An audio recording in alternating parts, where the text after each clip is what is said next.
Hello friends, आप सभी का स्वागत है इस चैनल में। इस वीडियो में हम जवाहरलाल नेहरू तो इनके बारे में जान ही होंगे। ये भारत के पहले पीएम थे और इनके बर्थ एनिवर्सरी को मार्क करने के लिए 14 नवंबर को चिल्ड्रंस डे भी मनाया जाता है। तो इस वीडियो में हम इनसे संबंधित इंपॉर्टेंट क्वेश्चन कवर करने की कोशिश करेंगे जो भी एग्जाम के पॉइंट से इंपॉर्टेंट रहेंगे। और इससे पहले मैं वेरी इंपॉर्टेंट पर्सनैलिटी पर भी कवर किया हूँ, तो आप उस लेक्चर को भी देख सकते हैं। नहीं देखें तो मैं डिस्क्रिप्शन और आई बटन में प्ले लिस्ट का लिंक दे दूंगा। तो इस वीडियो में हम जवाहरलाल नेहरू पर फोकस रखेंगे। तो चलिए शुरू करते हैं without time wasting. First question is when was Jawaharlal Nehru born. Jawaharlal Nehru ji का जन्म कब हुआ था? तो ऑप्शन सी राइट आंसर 1889, 1889 में इनका जन्म हुआ था। तो 14 नवंबर 1889 में इनका जन्म प्रयागराज में हुआ था। तो प्रयागराज को पहले इलाहाबाद के नाम से जाना जाता था, तो ये तो जानते ही होंगे। तो यहाँ पे इनका जन्म 14 नवंबर 1889 में हुआ था। देन यहीं पे इनके पेरेंट्स देखें तो मोतीलाल नेहरू ये इनके फादर थे और स्वरूप रानी नेहरू ये इनकी मदर थी। तो ये पेरेंट्स हैं जवाहरलाल नेहरू जी के। तो मोतीलाल नेहरू के 3 चिल्ड्रन थे। तो जवाहरलाल नेहरू ये एल्डेस्ट चिल्ड्रन है मोतीलाल नेहरू के। तो विजय लक्ष्मी पंडित ये जवाहरलाल नेहरू के सिस्टर थी। तो ये यूनाइटेड नेशन जनरल असेंबली की पहली महिला प्रेसिडेंट बनी थी। तो यूनाइटेड नेशन जनरल असेंबली ये यूएन के 6 मेन ऑर्गन में से एक है। तो पहली महिला प्रेसिडेंट विजय लक्ष्मी पंडित बनी थी जो जवाहरलाल नेहरू की सिस्टर थी। तो इससे पहले मैं यूएन पे भी कवर किया हूँ, तो आप इस लेक्चर को भी देख सकते हैं। तो बट यहाँ आपसे पूछ रहा है जवाहरलाल नेहरू जी का बर्थ, तो ऑप्शन सी राइट आंसर 1889 में प्रयागराज में इनका जन्म हुआ था। नेक्स्ट है when did Jawaharlal Nehru meet Mahatma Gandhi for the first time. Jawaharlal Nehru Mahatma Gandhi से पहली बार कब मिले थे? तो यहाँ पे आपको बताना है जवाहरलाल नेहरू महात्मा गांधी से फर्स्ट टाइम कब मिले थे। तो option B the right answer है 1960, 1916 में ये महात्मा गांधी से पहली बार मिले थे। और मिलने के बाद ये काफ़ी इंस्पायर, काफ़ी ज़्यादा प्रेरित हुए थे, काफ़ी ज़्यादा महसूस फील किए थे महात्मा गांधी से मिलने के बाद। तो option B the right answer है 1916 में ये महात्मा गांधी से पहली बार मिले थे। नेक्स्ट है where did Jawaharlal Nehru organize the first kisan march. Jawaharlal Nehru ने प्रथम किसान मार्च का आयोजन किस स्थान पर किए थे? तो यहाँ पे आपको उस स्थान का नाम बताना है जहाँ पे इनके द्वारा पहली बार किसान मार्च ऑर्गेनाइज किया गया था। तो option C the right answer Pratapgarh. Pratapgarh में इनके द्वारा पहली बार किसान मार्च को ऑर्गेनाइज किया गया था। तो प्रतापगढ़ ये आपको उत्तर प्रदेश में देखने को मिलेगा। तो यहाँ पे 1920 में पहली बार किसान मार्च को ऑर्गेनाइज किए थे। तो option C the right answer Pratapgarh. Next है when did Jawaharlal Nehru became the general secretary of the all India Congress committee. Jawaharlal Nehru अखिल भारतीय कांग्रेस कमेटी के महासचिव कब बने थे? तो यहाँ पे आपको बताना है Jawaharlal Nehru all India Congress committee के जनरल सेक्रेटरी कब बने थे। तो ऑप्शन बी राइट आंसर है 1923, 1923 में ये ऑल इंडिया कांग्रेस कमेटी के जनरल सेक्रेटरी बने थे। तो ऑप्शन बी राइट आंसर है 1923। नेक्स्ट है where did Nehru attend the Congress of oppressed nationalities in 1927 on the behalf of the Indian National Congress. 1927 में इंडियन नेशनल कांग्रेस की ओर से नेहरू ने उत्पीड़ित राष्ट्रीयताओं के कांग्रेस में कहाँ भाग लिए? तो यहाँ पे आपको उस स्थान का नाम बताना है जहाँ पे 1927 में इंडियन नेशनल कांग्रेस की ओर से नेहरू ने उत्पीड़ित राष्ट्रीयताओं के कांग्रेस में भाग लिए थे। तो option D the right answer Brussels, ये ब्रसल्स में भाग लिए थे। तो यहाँ पे इम्पीरियलिज्म साम्राज्यवाद से पीड़ित एशिया, अफ्रीका और लैटिन अमेरिका के देशों के क्रांतिकारियों द्वारा ऑर्गेनाइज किया गया था ब्रसल्स में। तो यहाँ पे ये पार्टिसिपेट किए थे। तो इम्पीरियलिज्म जो भी कॉलोनियल थे दूसरे देशों के द्वारा, तो बेसिकली उनके द्वारा ब्रसल्स में ये ऑर्गेनाइज किया गया था। तो यहाँ पे ये इंडियन नेशनल कांग्रेस की ओर से पार्टिसिपेट किए थे 1927 में। तो option D the right answer Brussels. और ब्रसल्स ये आपको बेल्जियम में देखने को मिलेगा। बेल्जियम जो एक यूरोपियन कंट्री है, तो ये बेल्जियम का कैपिटल है ब्रसल्स। तो ये यहाँ लोकेटेड है। तो यहाँ पे ये 1927 में पार्टिसिपेट किए थे इंडियन नेशनल कांग्रेस की ओर से। तो ये एग्जाम में क्वेश्चन पूछा भी गया था। तो option D the right answer है। नेक्स्ट है when did Jawaharlal Nehru form the independence for India league. Jawaharlal Nehru ने इंडिपेंडेंस फॉर इंडिया लीग की स्थापना कब किए थे? तो यहाँ पे आपको बताना है किस वर्ष इंडिपेंडेंस फॉर इंडिया लीग की स्थापना किया गया था। तो ऑप्शन इधर राइट आंसर है 1928, 1928 में इंडिपेंडेंस फॉर इंडिया लीग की स्थापना Jawaharlal Nehru, Subhash Chandra Bose as a secretary and S Srinivasa Iyengar as a president के रूप में स्थापना किए थे। तो Subhash Chandra Bose as a secretary and S Srinivasa as a president के रूप में इंडिपेंडेंस फॉर इंडिया लीग की स्थापना किए थे। तो ऑप्शन इधर राइट आंसर है, इन तीनों जनों के सहयोगी से इंडिपेंडेंस फॉर इंडिया लीग की स्थापना किया गया था। और इसका पर्पस उद्देश्य क्या था, तो स्वतंत्रता की मांग को सामने रखना इस लीग का उद्देश्य था, जो इन तीनों के सहयोग से स्थापित किया गया था 1928 में। तो ऑप्शन इधर राइट आंसर है। नेक्स्ट है, in which year Jawaharlal Nehru was elected Congress president for the first time. किस वर्ष जवाहरलाल नेहरू पहली बार कांग्रेस अध्यक्ष चुने गए थे। तो यहाँ पे आपको बताना है किस वर्ष ये पहली बार कांग्रेस के लिए प्रेसिडेंट के रूप में चुने गए थे। तो ऑप्शन इधर राइट आंसर है 1929, 1929 में ये पहली बार कांग्रेस के लिए प्रेसिडेंट के रूप में चुने गए थे। तो लाहौर सेशन के 1929 में ये पहली बार कांग्रेस के लिए प्रेसिडेंट के रूप में चुने गए थे। और यहाँ पे ये ब्रिटिश राज से पूर्ण स्वराज डिमांड रखे थे, कंप्लीट इंडिपेंडेंस डे का डिमांड रखे थे लाहौर सेशन के 1929 में। तो 1929 के लाहौर सेशन के बाद फर्स्ट इंडिपेंडेंस डे हम 26 जनवरी 1930 को सेलिब्रेट किए थे। तो ये भी एग्जाम में क्वेश्चन पूछे गए थे कि किस सेशन के बाद हम पहली बार स्वतंत्रता दिवस मनाए थे। तो 1929 के लाहौर सेशन के बाद पहली बार 26 जनवरी 1930 को सेलिब्रेट किए थे हम पहली इंडिपेंडेंस डे। तो ये पहली बार कब कांग्रेस के प्रेसिडेंट बने थे, तो 1929 में। देन सेकेंड टाइम 1930 में बने थे। देन ये थर्ड टाइम 1936 में बने थे और फोर्थ टाइम 1937 में बने थे। तो ये भारत के स्वतंत्रता से पहले 4 बार कांग्रेस के प्रेसिडेंट बने थे जवाहरलाल नेहरू जी। तो पहली बार ये 1929 में बने थे और यहाँ पे ये पूर्ण स्वराज का डिमांड रखे थे। तो ये फैक्ट इंपॉर्टेंट है, तो ये भी एग्जाम में क्वेश्चन पूछे जाते हैं। नेक्स्ट है, Jawaharlal Nehru wrote an autobiography book which was publish in 1936, what was it's title. Jawaharlal Nehru ने एक आत्मकथा पुस्तक लिखे थे जो 1936 में प्रकाशित हुआ था। तो इसका टाइटल क्या था, यहाँ पे आपको टाइटल बताना है क्या था।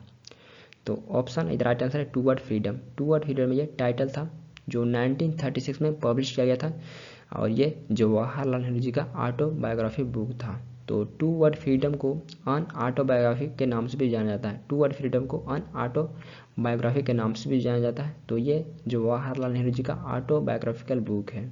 तो ये जब 1934 टू 1935 के बीच में कैदी थे, जेल में बंद थे, तो इस दौरान इस पुस्तक को लिखे थे और ये भारत के पीएम बनने से पहले लिखे थे। तो ये फैक्ट इंपॉर्टेंट है, आपसे स्टेटमेंट के रूप में पूछा जा सकता है। तो ये भारत के पीएम बनने से पहले 1934 टू 1935 के बीच में जब ये जेल में कैदी थे, तो इस दौरान टूवर्ड फ्रीडम को लिखे थे। तो इसे अन ऑटोबायोग्राफी के नाम से भी जाना जाता है। तो ऑप्शन इधर राइट आंसर है, ये जवाहरलाल नेहरू जी का ऑटोबायोग्राफी बुक है। तो ये भी एग्जाम में क्वेश्चन पूछे गए हैं। नेक्स्ट है, which of the following books is not written by Jawaharlal Nehru. Option में से कौन सा पुस्तक नेहरू जी के द्वारा नहीं लिखा गया है। तो यहाँ पे आपको बताना है ऑप्शन में से कौन सा पुस्तक इनके द्वारा नहीं लिखा गया है। तो अन ऑटोबायोग्राफी ये इन्हीं के द्वारा लिखा गया, इसको तो हम नेक्स्ट स्लाइड में भी डिस्कस किए हुए थे। देन नेक्स्ट है द डिस्कवरी ऑफ इंडिया, ये काफ़ी ज़्यादा फेमस है, इसको तो जानते ही होंगे, ये इन्हीं के द्वारा लिखा गया। देन नेक्स्ट है तो letters from a father to his daughter, तो ये भी इन्हीं के द्वारा लिखा गया है। तो ऑप्शन सी राइट आंसर है। Nature of British colonial rule, ये इनके द्वारा नहीं लिखा गया है। तो ये 3 पुस्तक इनके द्वारा लिखा गया।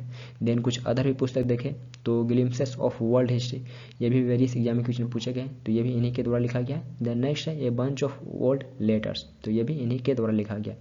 तो ये कुछ इंपॉर्टेंट पुस्तक यहाँ पे हम डिस्कस किए जो जवाहरलाल नेहरू जी के द्वारा लिखा गया है। तो द डिस्कवरी ऑफ इंडिया, ये भी एग्जाम में क्वेश्चन पूछे गए हैं, और ग्लिम्पसेस ऑफ वर्ल्ड हिस्ट्री, ये भी एग्जाम में क्वेश्चन पूछे गए हैं, और अन ऑटोबायोग्राफी जिसे टूवर्ड फ्रीडम के नाम से जाना जाता, तो ये इनका बायोग्राफिकल बुक है। तो ये भी इम्पोर्टेंट है। नेक्स्ट है, who establish the Indian civil liberties union in 1936। 1936 में भारतीय नागरिक स्वतंत्रता संघ की स्थापना किसने किया था। तो यहाँ पे आपको संस्थापक बताना है इंडियन सिविल लिबर्टीज यूनियन के कौन थे।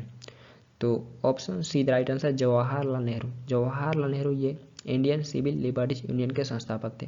तो ये इनके द्वारा स्थापित भारत का फर्स्ट ह्यूमन राइट्स ऑर्गेनाइजेशन था, जिसे 1936 में मुंबई में स्थापित किया गया था।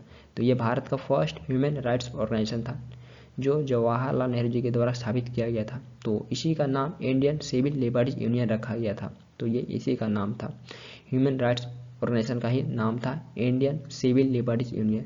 तो ये 1936 में जवाहरलाल नेहरू जी स्थापित किए थे। नेक्स्ट है, with which of the following newspapers was Jawaharlal Nehru associated. Jawaharlal Nehru निम्नलिखित में से किस न्यूज़पेपर से एसोसिएटेड थे।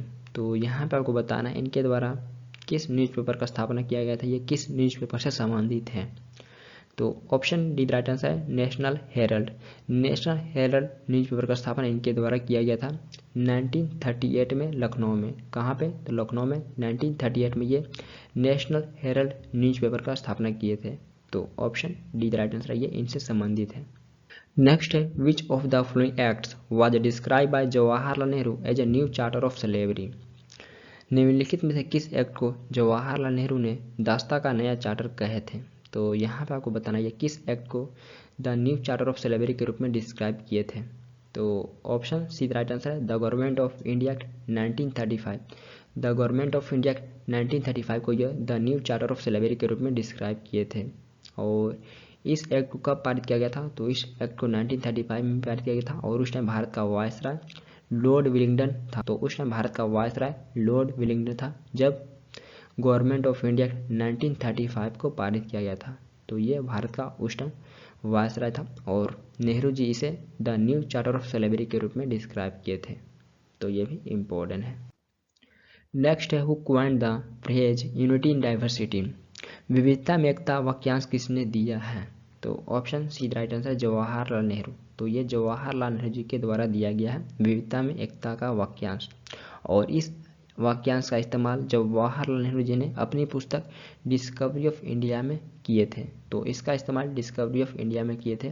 यूनिटी इन डाइवर्सिटी का इस्तेमाल ये डिस्कवरी ऑफ इंडिया में किए थे। तो ये इन्हीं के द्वारा लिखा गया पुस्तक है। तो ऑप्शन सी राइट आंसर है, ये इनका ही वाक्यांश है। नेक्स्ट है who introduce objective resolution in the constituent assembly. संविधान सभा में उद्देश्य प्रस्ताव किसने पेश किया? तो यहाँ पे आपको बताना है किसने कॉन्स्टिट्यूएंट असेंबली में ऑब्जेक्टिव रेजुलेशन को इंट्रोड्यूस किया था। तो ऑप्शन डी राइट आंसर है जवाहरलाल नेहरू। तो ये नेहरू जी के द्वारा कॉन्स्टिट्यूएंट असेंबली में ऑब्जेक्टिव रेजुलेशन को इंट्रोड्यूस किया गया था। और इसे कब? तो 30 दिसंबर 1946 को किया गया था। और इसे कॉन्स्टिट्यूएंट असेंबली के द्वारा 22 जनवरी 1947 में अडॉप्ट किया गया था। तो इसे कॉन्स्टिट्यूएंट असेंबली के द्वारा 22 जनवरी 1947 में अडॉप्ट किया गया था। और इसे इंट्रोड्यूस 13 जनवरी 1946 को किया गया था नेहरू जी के द्वारा। तो ये दोनों में टाइम डिफरेंस इंपॉर्टेंट है। इसे इंट्रोड्यूस 13 दिसंबर 1946 को किया गया था और अडॉप्ट इसे 22 जनवरी 1947 में किया गया था ऑब्जेक्टिव रेजुलेशन को। और इसे इंट्रोड्यूस जवाहरलाल नेहरू जी किए थे। नेक्स्ट है who was the chairman of the union power committee of constituent assembly of India. भारतीय संविधान सभा के यूनियन पावर कमेटी के चेयरमैन कौन थे? तो यहाँ पे आपको यूनियन पावर कमेटी के चेयरमैन बताना है कौन थे। तो ऑप्शन राइट आंसर है जवाहरलाल नेहरू। तो Nehru ji union power committee के चेयरमैन थे।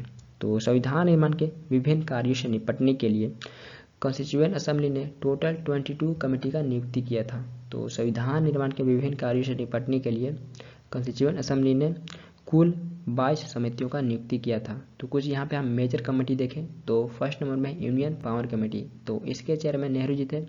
देन नेक्स्ट है यूनियन कॉन्स्टिट्यूशन कमेटी, तो इसके भी चेयर नेहरू जी थे चेयरमैन। देन थर्ड नंबर पे देखें तो स्टेट कमेटी, तो इसके भी चेयरमैन नेहरू जी थे। देन फोर्थ नंबर में ड्राफ्टिंग कमेटी, तो ये काफ़ी ज़्यादा इंपॉर्टेंट ये भी है, तो इसके चेयरमैन डॉक्टर BR अम्बेडकर थे। ड्राफ्टिंग कमेटी के चेयरमैन डॉक्टर BR अम्बेडकर थे। देन नेक्स्ट स्टीयरिंग कमेटी, तो इसके चेयरमैन डॉक्टर राजेंद्र प्रसाद थे। देन नेक्स्ट लास्ट है प्रोविंशियल कॉन्स्टिट्यूशन कमेटी, तो इसके चेयरमैन सरदार पटेल थे। तो यहाँ पे कुछ हम मेजर कमेटी डिस्कस किए, तो ये एग्जाम में क्वेश्चन पूछे जाते हैं। तो ये संविधान निर्माण के विभिन्न कार्यों से निपटने के लिए कॉन्स्टिट्यूएंट असेंबली के द्वारा इन कमेटी का नियुक्ति किया गया था। तो ये कुछ इंपॉर्टेंट कमेटी का डिस्कस किए। नेक्स्ट है the famous speech delivered by Jawaharlal Nehru during the moments of transfer of power in 1947 was known as.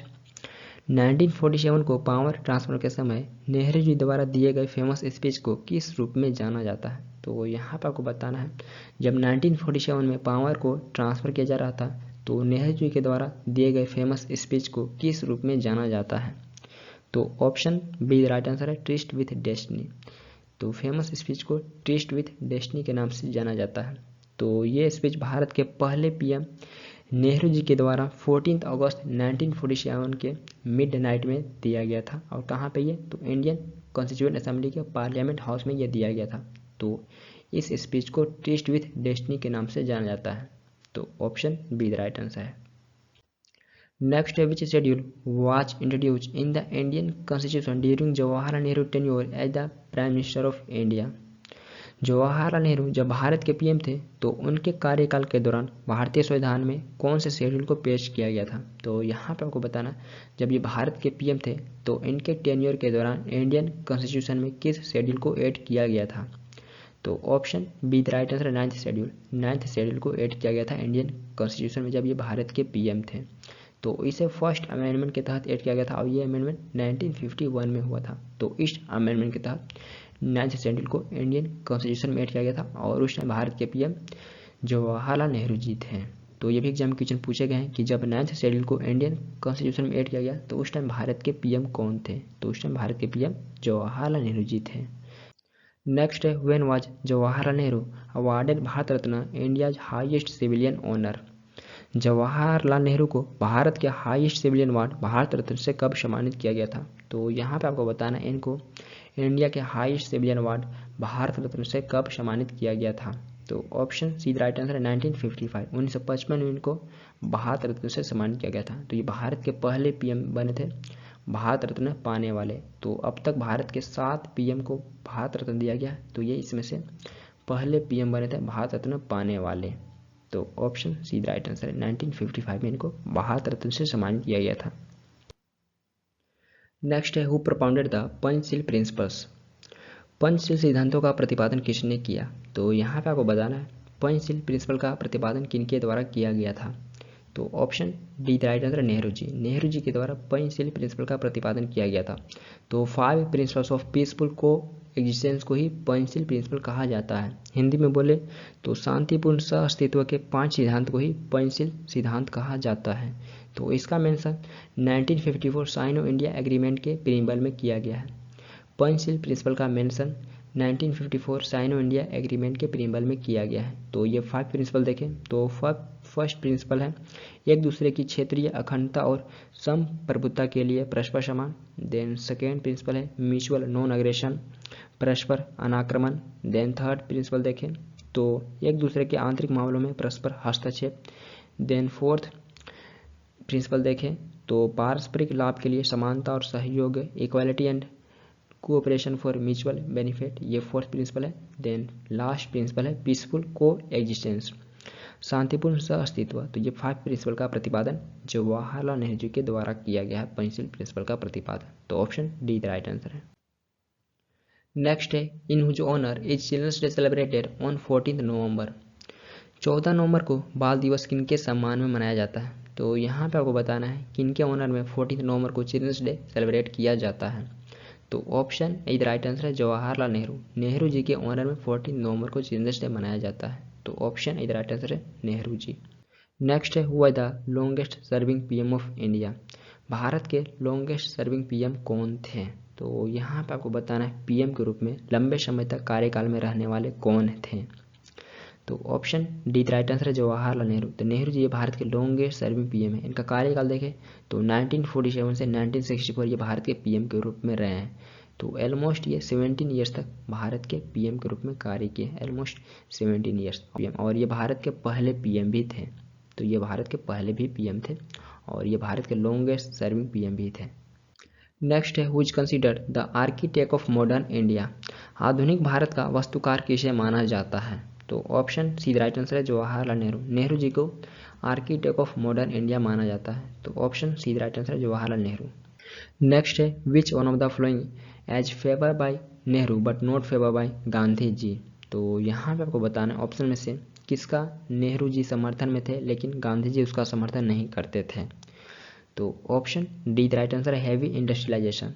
तो नेहरू जी हैवी इंडस्ट्रियलाइजेशन के समर्थन में थे लेकिन गांधी जी इसका समर्थन इसका फेवर में नहीं थे। तो option D the right answer है। तो ये एग्जाम में क्वेश्चन पूछे गए हैं। नेक्स्ट है when did Jawaharlal Nehru died. Nehru ji का मृत्यु कब हो गया था। तो यहाँ पे आपको बताना है इनका मृत्यु कब हो गया था। तो option D the right answer है 1964। तो हार्ट अटैक के कारण इनका मृत्यु 27 में 1964 को हो गया था। तो option D the right answer है। नेक्स्ट है where is Jawaharlal Nehru port located. Jawaharlal Nehru बंदरगाह कहाँ स्थित है? तो यहाँ पर आपको बताना ये पोर्ट कहाँ पे स्थित है। तो ऑप्शन इधर राइट आंसर महाराष्ट्र। महाराष्ट्र में आपको जवाहरलाल नेहरू पोर्ट देखने को मिलेगा। तो ऑप्शन इधर राइट आंसर महाराष्ट्र। और महाराष्ट्र में ये आपको नावी मुंबई में देखने को मिलेगा। नावी मुंबई में स्थित है। और शॉर्ट फॉर्म में इस पोर्ट को JNPT कहा जाता है और इसे नावा शेवा पोर्ट के नाम से भी जाना जाता है। और ये पोर्ट इंडिया का लार्जेस्ट कंटेनर पोर्ट है। और जवाहरलाल नेहरू पोर्ट ये इंडिया का 12 मेजर पोर्ट में से एक है। तो जानते हैं कि भारत में 12 मेजर पोर्ट है, तो इसमें से एक जवाहरलाल नेहरू पोर्ट भी है। तो इससे पहले मैं इंडिया के मेजर पोर्ट पे भी कवर किया हूँ, मेजर पोर्ट ऑफ इंडिया पे भी कवर किया हूँ। तो आप इस लेक्चर को भी देख सकते हैं, मैं आई बटन में लिख दे दूँगा। तो ये इंडिया का मेजर पोर्ट में से एक है और ये महाराष्ट्र में स्थित है। देन यहाँ पे इनसे रिलेटेड कुछ अदर पॉइंट देखें तो ये नॉन कोऑपरेशन मूवमेंट में 1920 में पार्टिसिपेट किए थे और इस मूवमेंट को ये यूनाइटेड प्रोविंस जिसे हम करंटली उत्तर प्रदेश के नाम से जानते हैं, तो यहाँ पे ये इस मूवमेंट को लीड किए थे। और एंटी गवर्नमेंट एक्टिविटीज़ के लिए इनको 1921 में अरेस्ट भी किया गया था। तो इनको एंटी गवर्नमेंट एक्टिविटीज़ के लिए 1921 में अंग्रेजों के द्वारा अरेस्ट भी किया गया था। देन अदर पॉइंट देखें तो ये स्वतंत्र भारत के पहले PM बने थे और ये 1947 में भारत के PM बने और ये 1964 तक भारत के PM के रूप में कार्य किए। देन नेक्स्ट पॉइंट देखें तो ये स्वतंत्र भारत के पहले फॉरेन मिनिस्टर बने थे। तो करंटली जान ही रहेंगे S जयशंकर जी हैं। तो जवाहरलाल नेहरू ये स्वतंत्र भारत के पहले फॉरेन मिनिस्टर भी बने थे। देन अदर पॉइंट देखें तो हैवी इंडस्ट्रीज के फाउंडेशन में इनका क्रिटिकल रोल था। तो जो हैवी इंडस्ट्रीज के फाउंडेशन में इनका क्रिटिकल रोल था, तो ये हैवी इंडस्ट्रियलाइजेशन के समर्थन में उसके फेवर में भी थे Nehru ji. Then next point देखें तो इनको नोबेल पीस प्राइज के लिए 11 टाइम्स नॉमिनेट किया गया है। तो इनको नोबेल पीस प्राइज के लिए 11 टाइम्स नॉमिनेट किया गया, लेकिन एक भी बार नहीं दिया गया। देन नेक्स्ट पॉइंट देखें तो इनको पूरे भारत में बच्चों के द्वारा चाचा नेहरू के नाम से भी जाना जाता है। तो इनको पूरा भारत में बच्चों के द्वारा चाचा नेहरू के नाम से भी याद किया जाता है। देन नेक्स्ट पॉइंट देखें तो JNU, तो ये यूनिवर्सिटी दिल्ली में स्थित है। तो ये भारत में प्रतिष्ठित विश्वविद्यालय में से एक है। तो भारत में जितने भी यूनिवर्सिटी है तो उसमें से ये भी एक प्रतिष्ठित विश्वविद्यालय में से एक है। तो इस यूनिवर्सिटी का नाम इन्हीं के नाम पर रखा गया है। तो इन्हीं के डेडिकेशन में इस यूनिवर्सिटी का नाम रखा गया है। तो ये आपको दिल्ली में देखने को मिलेगा।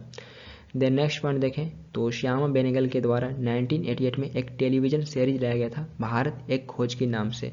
तो ये नेहरू जी के द डिस्कवरी ऑफ इंडिया पे बेस्ड है। देन नेक्स्ट पॉइंट देखें तो नेहरू जी के एजुकेशन पॉलिसी को एम्स, IIT, IIM जैसे एजुकेशनल इंस्टीट्यूशन के डेवलपमेंट के लिए भी क्रेडिट दिया जाता है। तो इनकी एजुकेशन पॉलिसी को एम्स, IIT, IIM जैसे वर्ल्ड क्लास एजुकेशनल इंस्टीट्यूशन के डेवलपमेंट के लिए भी क्रेडिट दिया जाता है। तो जितने भी ये एम्स, IIT, IIM डेवलप किया गया है तो ये इनके कार्यकाल के दौरान ये डेवलप किए गए हैं। Then next and last point देखें इनसे रिलेटेड तो इन जब ये भारत के PM थे तो 1962 में साइनो इंडियन वार हुआ था। चाइना भारत वार जिसे जानते हैं हम 1962 में ये हुआ था।